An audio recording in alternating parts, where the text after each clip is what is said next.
Okay, continuing the philosophy of trying to see that we keep our air pollution emissions low and see that what newer norms we can follow. So, to use cleaner fuels as a philosophy has been there for a long time. We are getting hybrid automobiles, like for example, which are using LPG or CNG and a mix of electric plus maybe the solar energy to partially energize automobiles. All these are in the process of getting built or standardized in the research process. But use of CNG has been quite popular, especially for public transport. This is one of the issues taken by the Union Territory of Delhi very seriously. I think close to 15 years and more back, and all the public transport buses are made to use CNGs. Similarly, CNG has been made compulsory for use in transport sector like auto rickshaws, etc. Anyway, this is a direct question. Basically, it is compressed methane, highly compressed methane, which is used as CNG. It is different from LPG, which is used in cooking in the kitchens, and automatically the other three options are ruled out.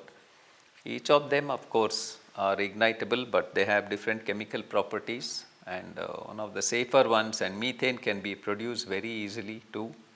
So, methane compressed form is CNG, or compressed natural gas, which is being made use of in many areas of public transport. LPG is, of course, being used even by public. They have a hybrid of automobiles running on petrol as well as LPG already.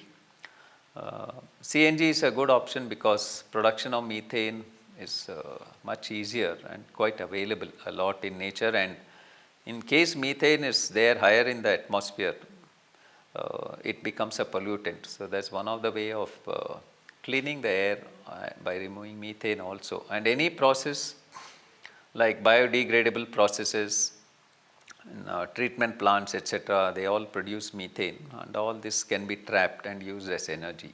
So, two ways: it gives us energy, it can also cut down the air pollution levels of methane. So, and we can conserve other fuels, like if we can use methane and cut down on petrol or diesel. So, that is again indirectly going to be a solution for solving our air pollution problems or emissions. So, with that, students, we will go on to another question.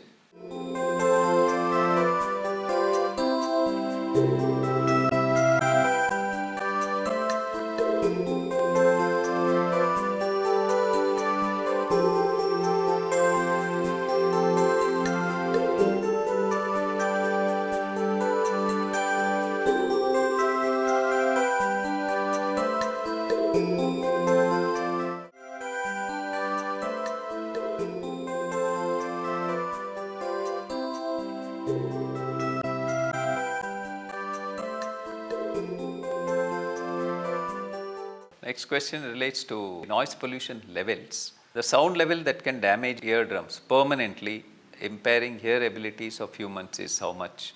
That is, sound levels are measured in decibels, and there is a tolerance limit for the eardrums, of course, of human beings and of course other animals too. But among the human beings, the sensitivity of the eardrum is there, which has to be taken care of before we expose ourselves to high levels of noise, either it is for music or whatever reason. To give an idea, the fixed limit, actually it is a direct answer. The levels of noise should be below 150. 150 also is high. We will give you an idea. If it is 150 and more decibels than this, there is a danger of permanently damaging one's eardrums, and it can lead to a loss of hearing over a period of time, and continuous exposure to such high noise levels, 150 and above, will be a hazard for noise pollution. This is no doubt the right choice, but the example is given as 150 decibels of noise, you can relate to when a plane just takes off. At the taking off time, the amount of noise generated will be around 150 decibel, which would be hitting the eardrums, people close by to planes taking off, etc. So that is one of the standards they say. And taking other general concerns into mind, you might have found on the roads here and there near schools or near hospitals, there is a horn which is crossed out. That means one should not horn there. Basically, that is to keep the noise levels low. The quieter levels of noise which we feel very comfortable to us should be somewhere around 50 or 55 decibels below that.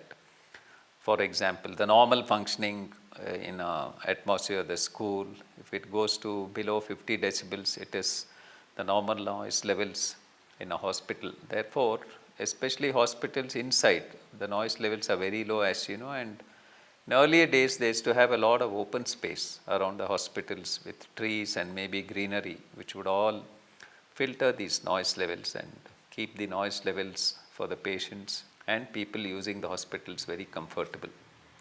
Right choice is 150 dB.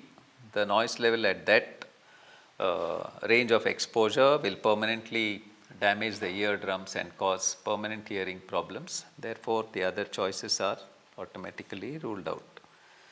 Last choice is a different unit of usage altogether, that is hertz. So, anyway, we have come to the right answer of choice B, 150 decibels, which will, in case we are exposed to it, will cause permanent damage to our eardrums.